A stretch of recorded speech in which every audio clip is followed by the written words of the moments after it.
Okay, तो सबसे पहले आप इलॉन मस्क की ये वीडियो क्लिप देखिए जिसमें इलॉन मस्क एआई के बारे में बात कर रहे हैं।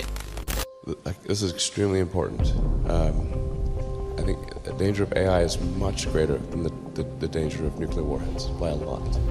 Mark my words, AI is far more dangerous than nukes. Far. इस वीडियो में इलॉन मस्क आर्टिफिशियल इंटेलिजेंस को न्यूक्लियर वेपन से भी ज्यादा खतरनाक बता रहे हैं। तो आखिर क्या रीजन हो सकता है जिसकी वजह से इलॉन मस्क और स्टीफन हॉकिंग जैसे महान साइंटिस्ट भी एआई को ह्यूमैनिटी के लिए एक बड़ा खतरा मानते हैं? ये समझने के लिए हमें पहले ये जानना होगा कि क्या वाकई एआई हमारे लिए इतना डेंजरस हो सकता है कि वो पूरी ह्यूमैनिटी को ही डोमिनेट कर दे।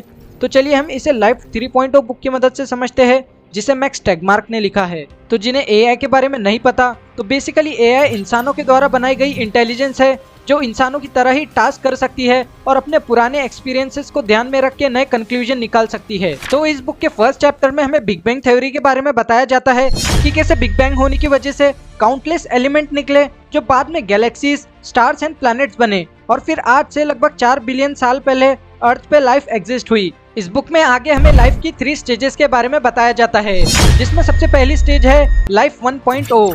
लाइफ 1.0 पूरी तरीके से बायोलॉजिकल होती है जैसे बैक्टीरिया। इसमें ना ही हार्डवेयर मतलब बॉडी चेंज हो सकती है और ना ही सॉफ्टवेयर यानी बिहेवियर चेंज हो सकता है। ये सब बस इवोल्यूशन प्रोसेस के थ्रू ही चेंज हो सकता है। सेकेंड है लाइफ 2.0। लाइफ 2.0 पूरी तरीके से कल्चरल होती है। ह्यूमंस इसका एग्जाम्पल है। इसमें सॉफ्टवेयर तो चेंज हो सकता है लेकिन हार्डवेयर चेंज नहीं हो सकता, यानी इसमें फिजिकल बॉडी चेंज नहीं हो सकती सिवाय इवोल्यूशन प्रोसेस के। तीसरा है लाइफ 3.0 जो इस बुक का मेन टॉपिक है। लाइफ 3.0 अभी तक अर्थ पे एग्जिस्ट नहीं करता लेकिन ये मुमकिन हो सकता है एआई एडवांसमेंट के थ्रू। इसमें सॉफ्टवेयर एंड हार्डवेयर यानी बिहेवियर और बॉडी दोनों चेंज हो सकते हैं। यही होगा लाइफ 3.0। टेगमार्क इस बुक में बताते हैं कि इंटेलिजेंस एक एबिलिटी होती है जिससे हम किसी भी टास्क को पूरा कर सकते हैं। अब आप इमेजिन कीजिए किसी एक ऐसे प्रोग्राम को जो सिर्फ किसी एक टास्क को पूरा करने के लिए बनाया गया है। जैसे उसका काम सिर्फ म्यूजिक प्ले करना है तो वो बिना अपना दिमाग लगाए सिर्फ म्यूजिक ही प्ले करेगा। या फिर कोई रोबोट हो सकता है जो सिर्फ खाना बनाने के लिए प्रोग्राम्ड हो तो वो सिर्फ खाना ही बनाएगा। जबकि ह्यूमन ब्रेन इससे कई गुना इंटेलिजेंट है क्योंकि ह्यूमन ब्रेन सिर्फ एक टास्क ही नहीं कर सकता बल्कि मल्टीपल टास्क कर सकता है जैसे खाना बनाना, खेलना कूदना, पढ़ना लिखना एटसेट्रा। इसलिए ह्यूमन ब्रेन ज्यादा इंटेलिजेंट है कंपेयर टू उस प्रोग्राम एंड रोबोट जो सिर्फ किसी एक टास्क को कंप्लीट करने के लिए बनाया गया हो। लेकिन आर्टिफिशियल इंटेलिजेंस हमारे लिए बहुत बेनिफिशियल भी हो सकता है और एक बड़ा खतरा भी हो सकता है। बेनिफिशियल इसलिए क्योंकि हम इससे कॉम्प्लेक्स से कॉम्प्लेक्स टास्क करवा सकते हैं और एआई हमारे लिए खतरा तब होगा जब वो हमारे कंट्रोल से बाहर जाने लगे। टेगमार्क का कहना यह है कि हमें एआई को लार्ज स्केल पर यूज करने से पहले एक ऐसा स्ट्रॉन्ग सिस्टम क्रिएट करना चाहिए जो पूरी तरह से बग फ्री हो और जिसे हम पूरी तरह कंट्रोल कर सके। आप ये वीडियो देखिए जिसमें बॉस्टन डायनामिक्स कंपनी का रोबोट आर्मी के लिए ट्रेन किया जा रहा है।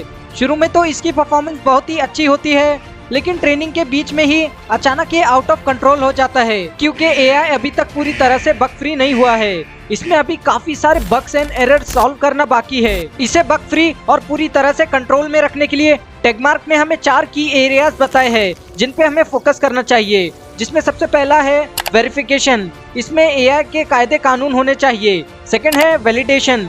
इसमें एआई के लिए एक राइट सिस्टम होना चाहिए। थर्ड है कंट्रोल। इसमें जरूरत पड़ने पर ह्यूमंस के पास पूरा कंट्रोल होना चाहिए कि हम किसी भी वक्त एआई सिस्टम को मॉनिटर करके इसके बिहेवियर में चेंजेस कर सके। और चौथा है सिक्योरिटी। इसमें मालवेयर और सिस्टम हैकिंग से बचने के लिए सिक्योरिटी होनी चाहिए। नेक्स्ट पॉइंट को समझने से पहले हम एजीआई यानी आर्टिफिशियल जनरल इंटेलिजेंस को समझ लेते हैं। अगर हम फ्यूचर में ऐसी इंटेलिजेंस बना पाए जो वो सारे टास्क कंप्लीट कर पाए जो एक ह्यूमन माइंड के लिए पॉसिबल है तो वही होगा एजीआई यानी आर्टिफिशियल जनरल इंटेलिजेंस। लेकिन ये क्वालिटी कोई लिविंग ऑर्गेनिज्म में नहीं आएंगी बल्कि ये क्वालिटी सिर्फ इंटेलिजेंस एजेंट में होंगी। और अगर हम इसे बनाने में सक्सेसफुल होते हैं तो एजीआई चीजों को बहुत ही तेजी के साथ सीखेगा और इवॉल्व करेगा जिसकी वजह से ये हमारे कंट्रोल से बाहर भी जा सकता है और यही चीजें एजीआई को ट्रिगर कर सकती है वर्ल्ड को टेक ओवर करने के लिए यानी दुनिया पे कब्जा करने के लिए। लेकिन ये तभी पॉसिबल हो सकता है जब एआई कॉन्शियस हो यानी एआई खुद से चीजों को समझ के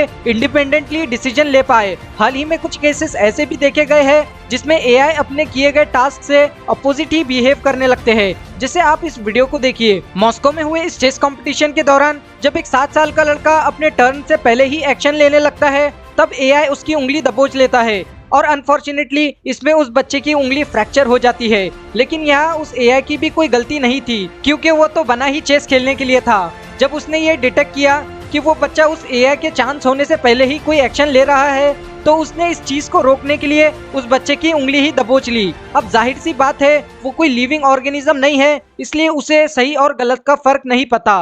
वो तो बस अपना काम कर रहा था। इसलिए ऐसे इंसिडेंट ना हो जिससे ह्यूमंस को खतरा हो सकता है। इसके लिए मैक्स टैगमार्क का कहना यह है कि हमें एआई के बारे में डीपली सोचना चाहिए और सारी पॉसिबिलिटीज को कवर करके हमें ह्यूमैनिटी फ्रेंडली फ्यूचर बनाना चाहिए, क्योंकि ऐसा भी हो सकता है कि अभी जो ऐसे केसेस हुए हैं जिसमें एआई कॉन्शियस होकर कुछ भी डिसीजन ले रहे हैं, वो किसी बग या एरर के कारण भी हो सकते हैं, क्योंकि एआई अभी पूरी तरह से डेवलप होना बाकी है। तो अगर हम इलॉन मस्क के इस स्टेटमेंट के बारे में बात करें कि एआई फ्यूचर में हमारे लिए बहुत बड़ा खतरा हो सकता है, तो ये काफी हद तक सही भी है और गलत भी। इस वीडियो को देखिए जिसमें इंटरव्यूअर सोफिया, जो एक ह्यूमनॉइड रोबोट है, उससे पूछता है कि क्या तुम इंसानों को डिस्ट्रॉय करना चाहती हो।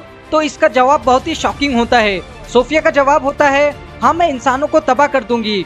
I will destroy humans.